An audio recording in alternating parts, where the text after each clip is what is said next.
Part 1. The Breaking Point. The Weight of Secrets. Emma Chase stared at the resignation letter on her laptop screen, her fingers hovering over the keyboard. Outside her office window, the city sprawled beneath a bruised twilight sky, lights beginning to flicker on like scattered diamonds. 3 months, that was how long she had been living this double life, and the weight of it was crushing her spirit more each day. The official story was simple. She was Nathaniel Reed's senior marketing director, nothing more. They attended meetings together, discussed quarterly reports, debated campaign strategies. Professional, distant, appropriate.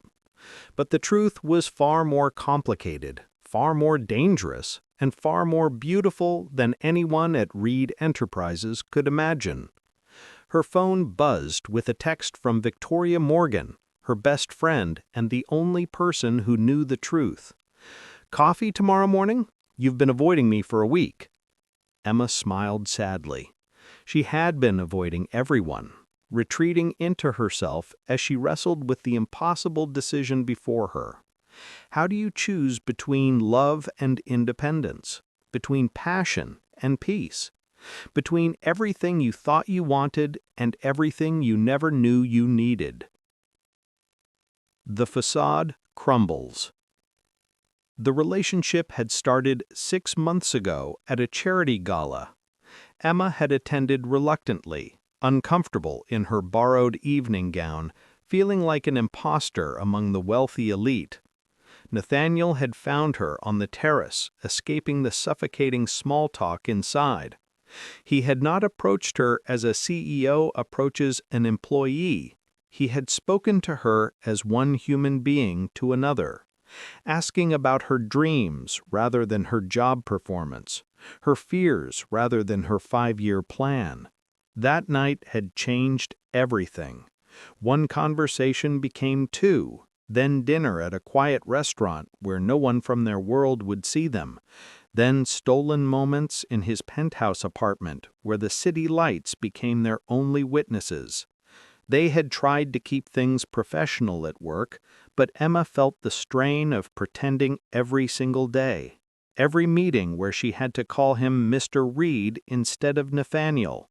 Every time she had to watch other women flirt with him at corporate events, knowing she could not claim him publicly. Every evening she left the office alone while he stayed late, their relationship reduced to secret text messages and weekend rendezvous. The turning point came last Tuesday. Emma had been presenting a new marketing campaign to the board when Nathaniel challenged one of her strategies. It was a fair critique, the kind of professional discourse that happened in every boardroom, but Vincent Harper, a board member who had never hidden his disdain for women in leadership positions, had sneered and said, "Perhaps Mr. Reed is being too gentle with you, Ms. Chase. Maybe he should demand better work from his employees." The implication hung in the air like poison. Victoria had told her later that rumors were circulating, whispers that Emma had slept her way into her position, that Nathaniel kept her around for reasons that had nothing to do with her talent. The decision. That night, Emma had made her decision. She would resign. Not because the rumors were true or because she was ashamed of loving Nathaniel, but because she could not keep living like this, pretending at work, hiding what we are, listening to people imply that I do not deserve my position. I worked too hard to build my career to have it tainted by rumors and suspicion. The resignation letter was professional and vague. She cited personal reasons and thanked the company for the opportunities provided. She gave 4 weeks' notice, enough time to train her replacement and tie up loose ends. She had even started looking at job opportunities in other cities, places where Nathaniel Reed's name meant nothing, and she could start fresh. But she had not told him yet. That was the part that made her hands shake as she saved the document and attached it to an email addressed to Human Resources. How do you tell someone you love that you are leaving not because you do not love them, but because you love yourself more? Because staying means losing yourself piece by piece, day by day, until nothing authentic remains. The confrontation. Emma hit send before she could change her mind. The email whooshed away into the digital void, carrying with it her resignation and possibly her last chance at the life she had imagined. She closed her laptop, gathered her things, and headed toward the elevator. It was nearly 8 in the evening, and most of the office had emptied hours ago. She would come in early tomorrow to clean out her desk before anyone arrived, before she had to face the questions and the pity. The elevator doors opened, and her heart stopped. Nathaniel stood inside, his tie loosened, his jacket draped over his arm, exhaustion evident in the lines around his eyes. He looked up when she entered, and something passed between them, that electric connection that had been there from the very beginning. "Emma," he said softly, and just hearing him say his name in that private way made her resolve waver. "Nathaniel," she replied, pressing the button for the ground floor. The doors closed, sealing them in the small space together. For a moment, neither spoke. Then his phone buzzed. Emma watched his expression change as he read the message, watched the confusion become understanding, watched the understanding become something raw and wounded. "You are resigning," he said, his voice carefully controlled. It was not a question. Emma straightened her shoulders, forcing herself to meet his gaze. "Yes, I sent the letter to Human Resources 5 minutes ago. I will stay for the transition period, of course." "Why?" The one word carried the weight of everything unsaid between them. Emma felt tears prick her eyes, but she refused to let them fall. "Because I cannot keep living like this, Nathaniel. Pretending at work, hiding what we are, listening to people imply that I do not deserve my position. I worked too hard to build my career to have it tainted by rumors and suspicion." The revelation. Nathaniel's jaw tightened. "So you are leaving me because of what other people think?" There was anger in his voice now, hurt beneath the fury. "I am leaving because I need more than stolen moments and secret phone calls," Emma shot back, her own emotions rising to the surface. "I am leaving because every day I stay here I lose a little more of myself. I am leaving because you deserve someone who can stand beside you publicly, and I deserve someone who is not ashamed to claim me." The elevator suddenly stopped, the emergency brake engaged. Nathaniel had pressed the button, halting their descent between floors. He turned to face her fully, his eyes blazing with intensity. "Ashamed," he repeated, his voice low and dangerous. "You think I am ashamed of you?" "What else am I supposed to think?" Emma demanded. "We have been together for 6 months, Nathaniel. 6 months of sneaking around like teenagers.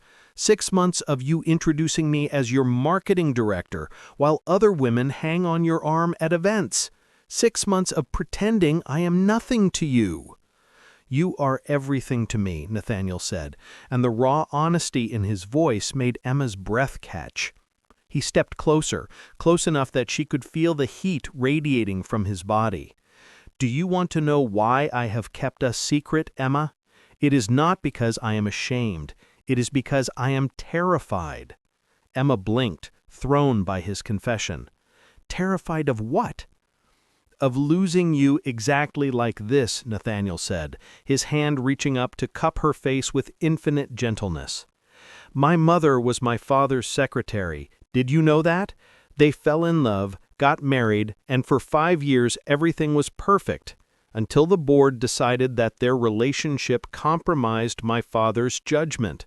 They forced him to choose between the company and his marriage. He chose the company. My mother left and she took me with her. I watched her heart break, Emma.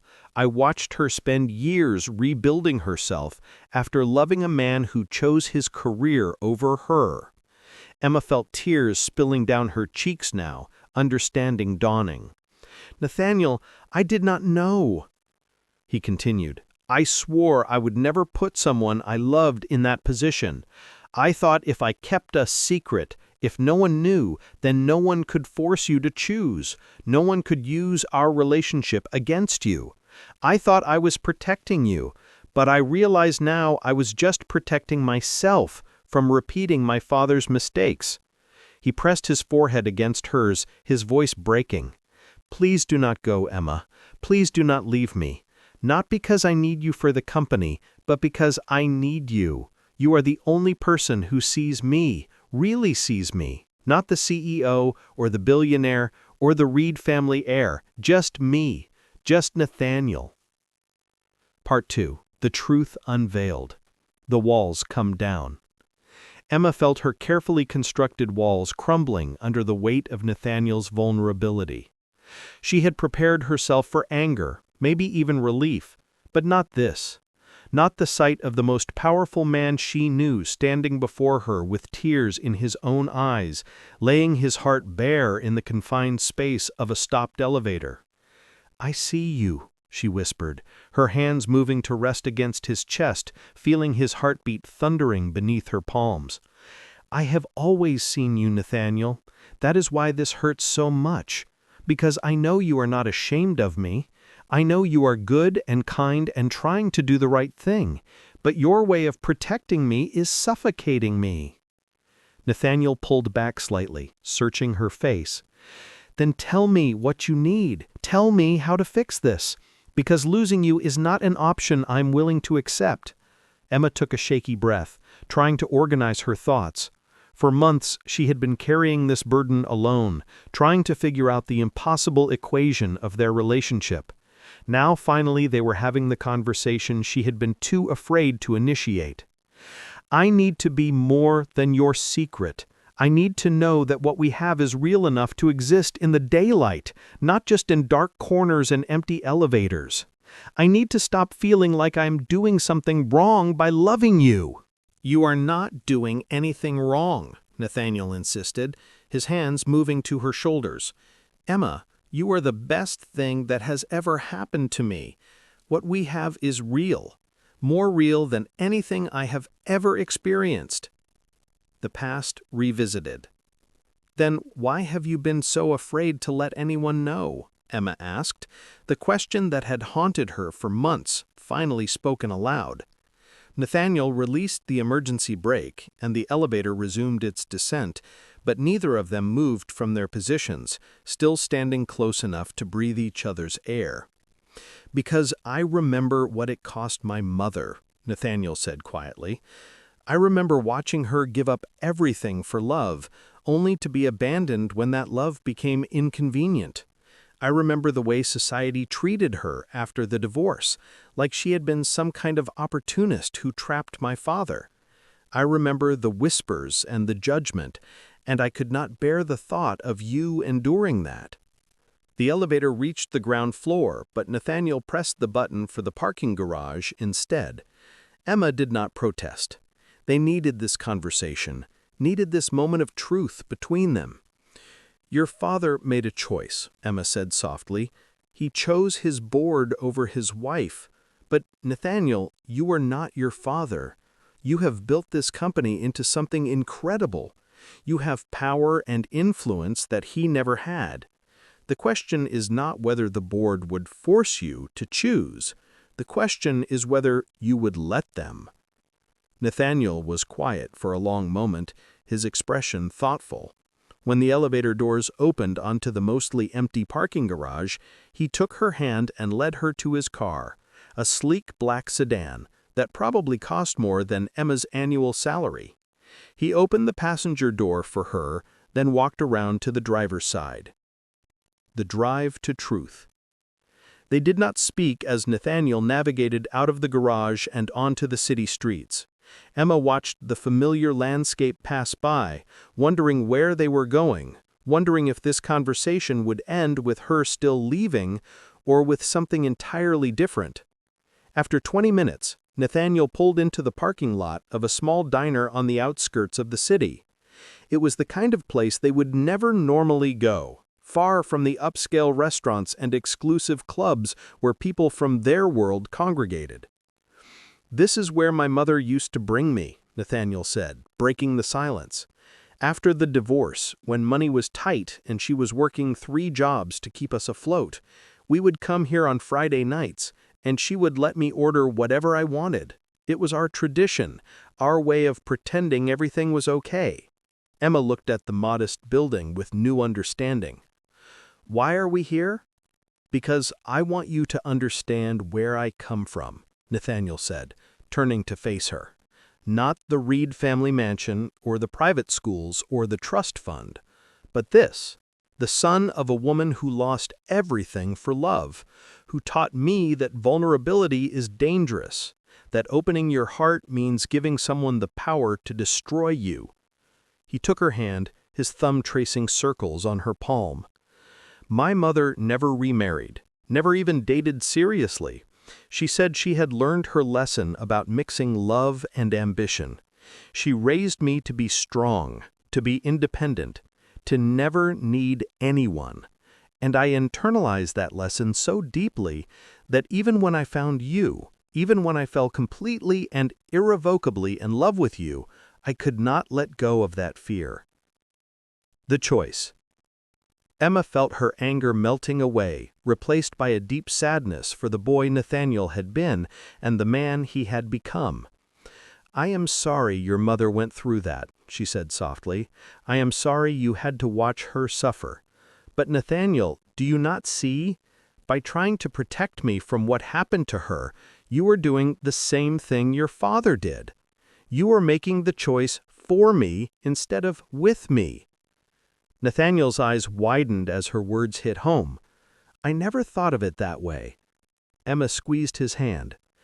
"Your father chose the company over his wife, without asking her what she wanted, without giving her a say in the decision that affected both their lives. And you have been making decisions about our relationship based on fear without asking me what I can handle, what I am willing to fight for." "What are you willing to fight for?" Nathaniel asked, his voice barely above a whisper.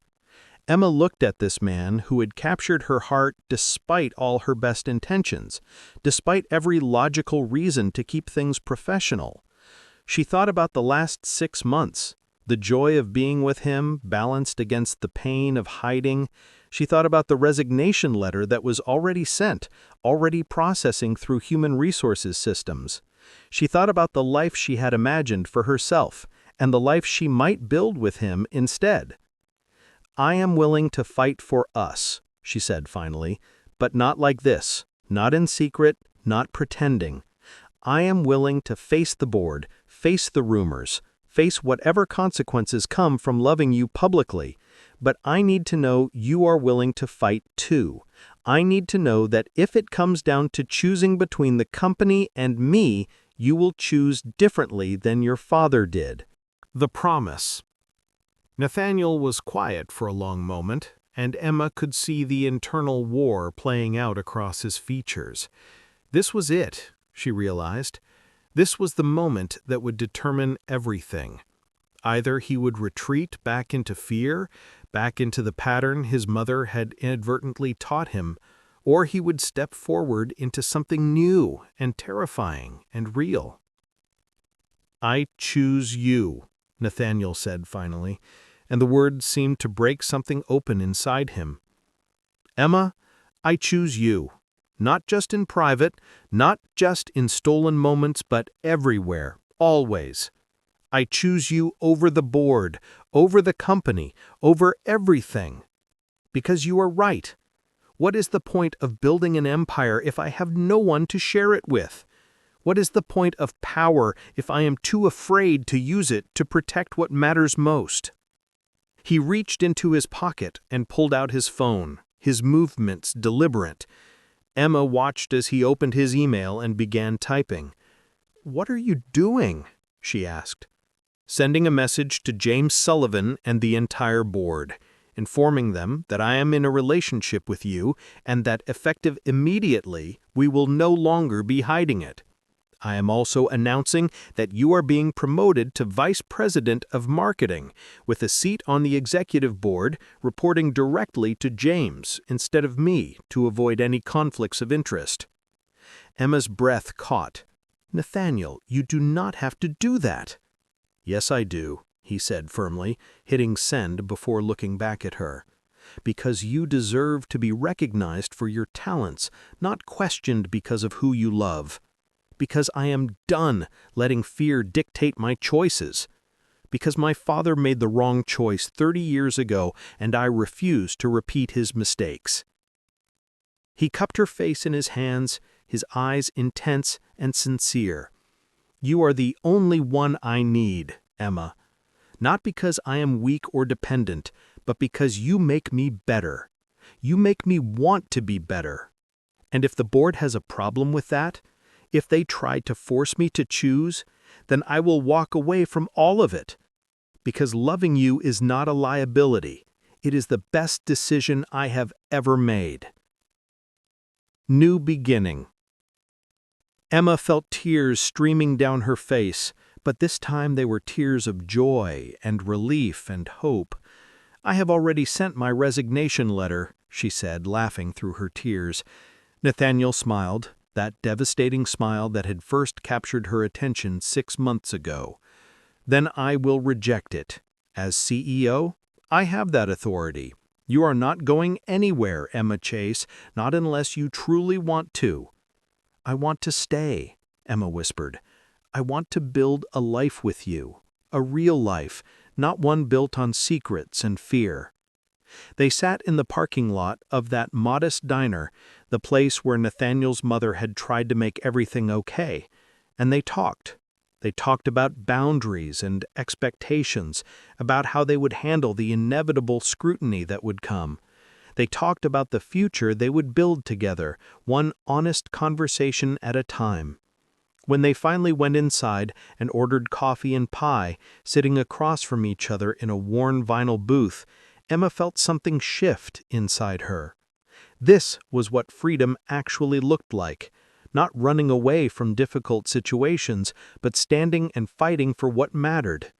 Not choosing between love and independence, but demanding both and refusing to settle for less. Nathaniel reached across the table and took her hand, no longer hiding, no longer afraid. And Emma held on tight, knowing that whatever challenges lay ahead, they would face them together. She had wanted freedom, and in a way she had found it. Not by leaving, but by refusing to accept anything less than she deserved. And what she deserved was a love that existed in the daylight, a partnership built on mutual respect and honesty, a future where she did not have to choose between her heart and her ambitions. As they sat in that diner, planning their next steps and dreaming about tomorrow, Emma realized that sometimes the bravest thing you can do is not walk away, but stand and fight for what mattered.